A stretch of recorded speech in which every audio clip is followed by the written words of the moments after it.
After last week's cliffhanger, I don't know exactly what's going to happen this week. Well, good thing they're going to show us everything that happened last week again. Let's talk about the last 2 minutes of the episode again. All right, so hello, welcome to Jared Now with Salem and Crystal. We're gonna make a super scope joke here in a couple seconds, so get ready for that. I'm Jared. That's Anne Ladyem.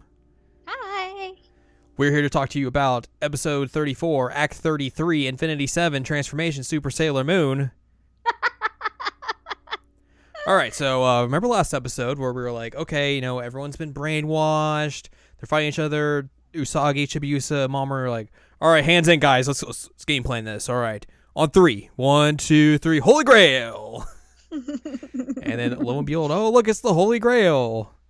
The Purity Chalice, the Chastity Chalice. Yep, the Chastity Chalice.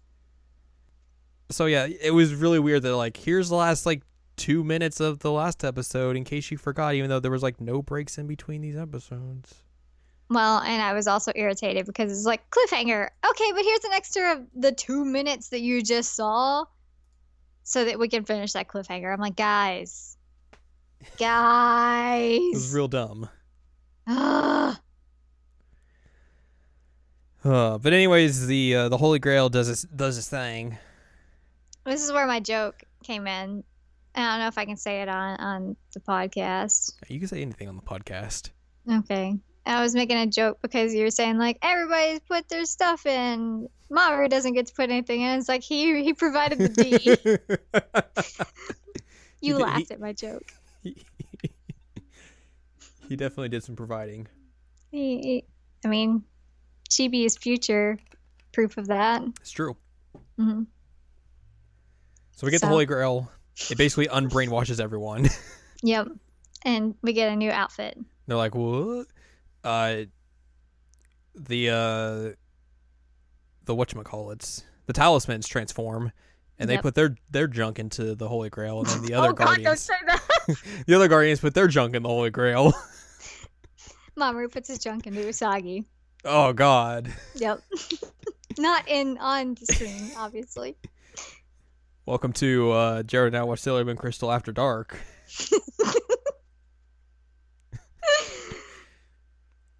The Holy Grail's like, jump, power.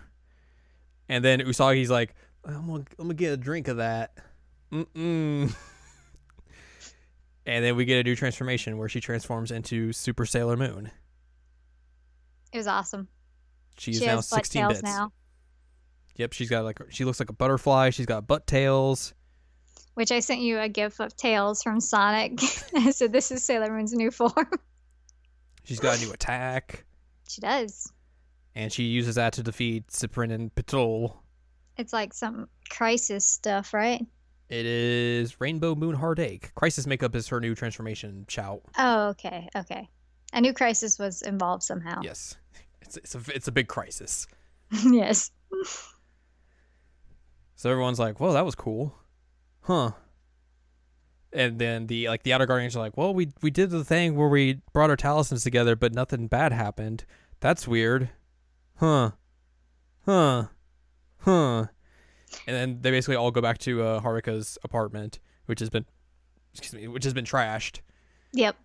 And they're like, oh man, that's a bummer. You're gonna have to pay a lot of damages. And he's like, yeah, especially when the rent here is $1 million yen a month. It's real bad. They're like, what?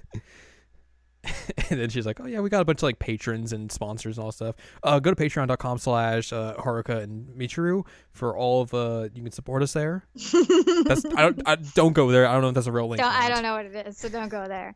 That's just a joke. Also, at one point in this, we find out that Chibi knew about Super Sailor Moon the whole dang time, and I was really mad that she never told us. Yeah, so because she's basically the first one who's like, oh, it's Super Sailor Moon. Everyone's so mad.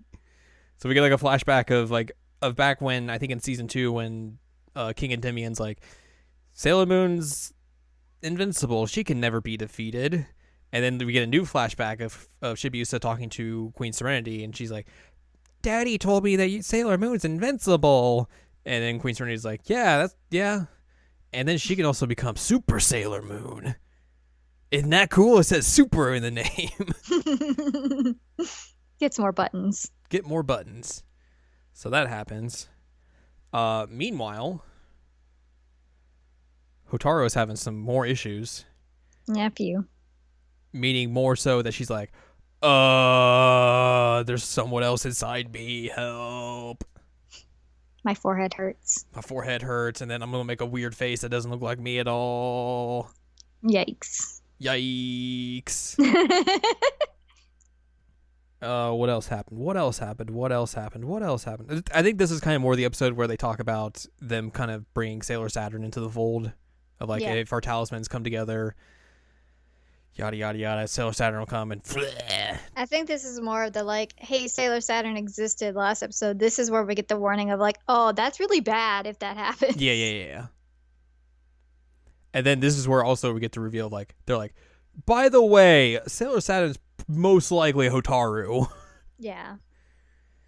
So, we've kind of had this like, tension between our groups, and the main reason is that, hey, we're gonna go kill her. Mm-hmm. And I know you guys aren't gonna be too fond of that, but that's what we're gonna do. So straight up child murder. Yeah. And Usagi's like, no, we can do anything but that. And then the Outer Guardians are like, look, you guys do your thing, we'll do our thing. If that means killing a kid, whatevs. And of course, like, that brings into a whole new tension of Chibiusa being like, oh no, my friend, they can't kill my friend. But also they're like, hey, look, either we're going to kill her, or she's just going to die regardless because her body is not holding up. It's barely together as is. And I think that's like the point where like I think Neptune's like, you've seen it, Chibiusa. You've seen her body. You know like how it's kind of just like stuck together with tape. Stuck together with tape. Some staples every once in a while.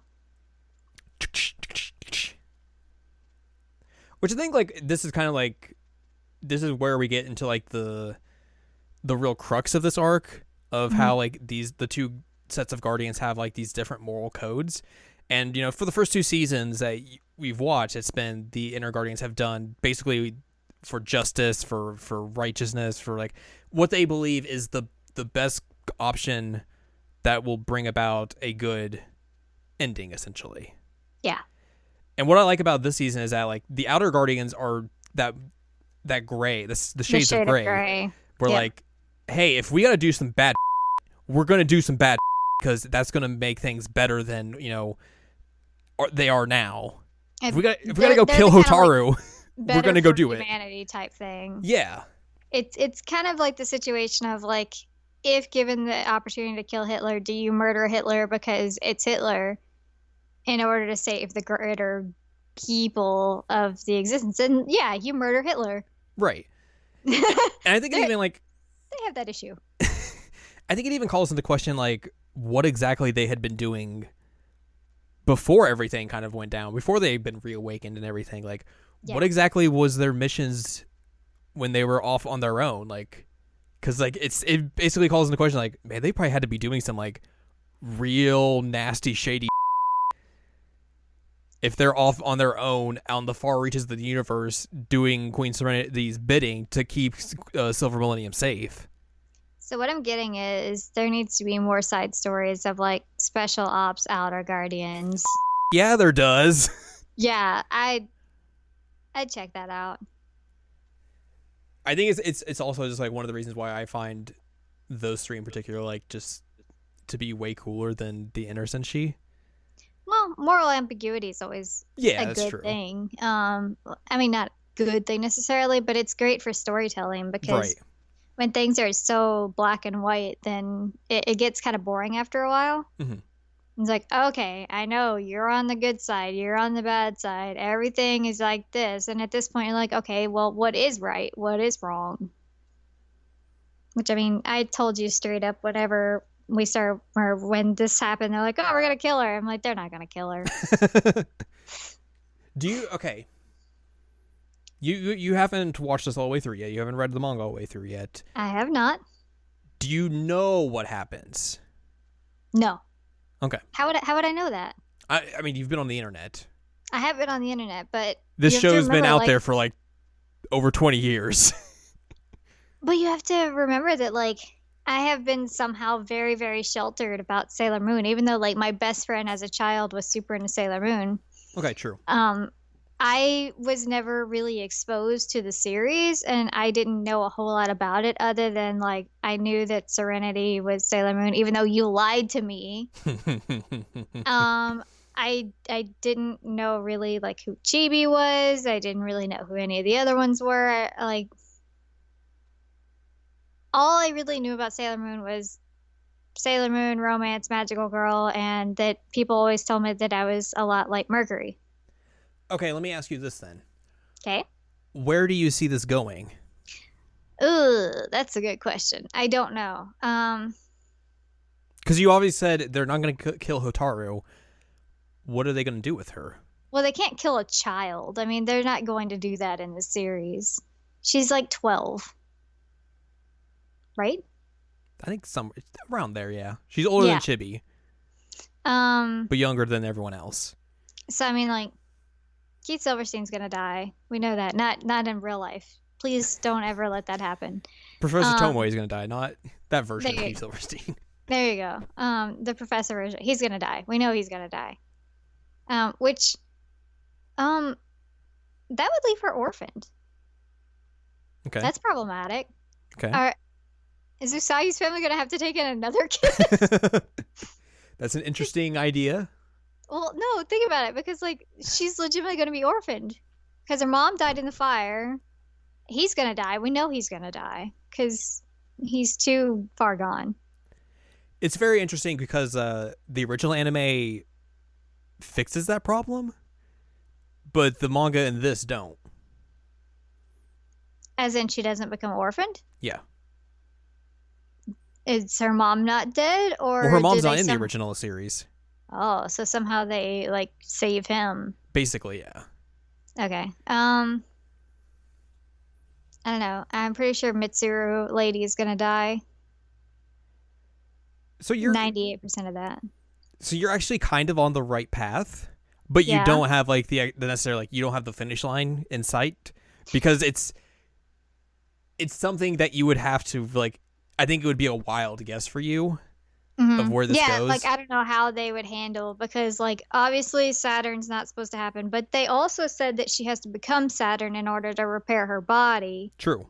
from the cyborginess. True. So we know at some point she's going to become Saturn, but there's got to be a way to become Saturn without becoming like Destruction Saturn. Okay. That's essentially where my head at is that she's going to become Saturn, but she's not going to become Destruction Saturn. I don't know how that happens. All right. All right. So they're not going to kill her. The owl prediction seal of approval. Watch me, you're completely wrong about everything. I will say you're pretty much on the right track. It's just the way everything kind of wraps up is not something that's easily guessable, I think. Yeah. Yeah, I mean, pretty much what's going to happen is next episode we watch, you're going to be like, ah, look, they do kill her. I don't think that you would actually laugh at a 12-year-old's death. Anyway, those are my guesses. I don't know how they're going to get to that point, but I feel like those are the end points. Okay. Well, anyways, we talked about them wanting to kill Hotaru. Chibi goes back to Hotaru's place. Oh, I have an idea. Okay. Her and Jupes could move in together. Who and Jupes? Like After Saturn Ho- and Jupes? Yeah, because like Jupes lives by herself. She'd get a roommate. It's an interesting idea. It's not going to happen. It won't happen, but it's still a better There's idea than one most there's one things. big flaw with your, like, with what happens in the argument, or like the idea you have, that I'm not gonna say what it is, but there is a With flaw Jupes there. or with Usagi. I'm not gonna say one way or the other. I mean, she has to go somewhere. They can't just leave a 12-year-old by herself. Okay, yeah. Chibi Moon goes back to Hotaru's place. She wants to help out Hotaru. The Outers and she are watching her. They're like, uh-oh. Oh, this is when that happens. And then basically Hotaru sees Chibiusa and then transforms. Yep. She goes through puberty really quickly Oh yeah, and becomes an she adult. does a black lady moment. And then she swipes the legendary silver crystal, trademark, copyright restricted. And also maybe just she'll use the soul or something as well. The manga said it stole her host. I guess it's the same thing. Yeah, just different wording. And basically, we leave off this episode with Chibiusa being kind of dead. Yeah, she's all dead. And Hotaru was awakened into something else, which the Outer Guardians are like, our talismans didn't react or anything. This isn't Sailor Saturn. Uh-oh. This isn't good. We should have killed this kid earlier. Dang it. So that's where we leave off for this episode. Chibiusa's maybe dead. Hotaru's something else entirely now. Things are bad. Yeah, things are bad. Things are bad. It's obviously becoming like the peak of the arc. Let's talk about changes from the manga. Hotaru wears her usual black outfit for the chapter, including after Mistress 9 emerges, which Mistress 9 is the adult evil thing that Hotaru is transformed into. Mistress 9 is her puberty form. Yes, it's her black lady form. Yep. Mistress 9 does not wear her signature outfit when she emerges from Hotaru, and then changes from the original anime. Sailor Saturn's crucial role in the destruction of the first Silver Millennium was omitted in the original anime. She had been placed into a deep sleep by Queen Serenity because her powers and abilities were considered too powerful and dangerous and would only awake in dire times to carry out her mission to annihilate an entire world. However, this created a plot hole in Sailor Saturn's storyline, as it was never explained why she had no involvement in the annihilation of the first Silver Millennium.